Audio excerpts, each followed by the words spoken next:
kira-kira jam 10 malam mereka balik ke rumah masing-masing. Jadi ikatan sosialnya ya terjalin di ruang-ruang seperti itu.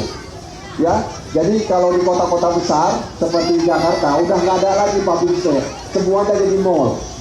Jadi mall semuanya, orang bertemu di mall. Ya, buat janji di mall. Ya kan? Yang ada dia kadang-kadang kayaknya sendiri nggak berani ke mall karena nggak bisa belajar dan sebagainya. Paling minum kopi di mall tersebut. Jadi di kota-kota besar, ya ruang-ruang publik seperti ini sudah nggak ada lagi. Makanya kita berharap kepemimpinan ke depan Ibu Eliza dan Saudara Farida Umar itu bisa menghadirkan apa yang saya sebut dengan public sphere, ruang-ruang publik yang kemudian di situ ada taman.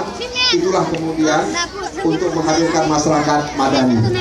Dan yang terakhir saya berharap, dan barangkali ini harapan kita semua dalam rangka pembinaan akhlak masyarakat untuk menghadirkan kota madani yang islami, karena memang saya ingin katakan bahwa kota madani yang islami itu salah satu ukurannya adalah akhlakul karimah.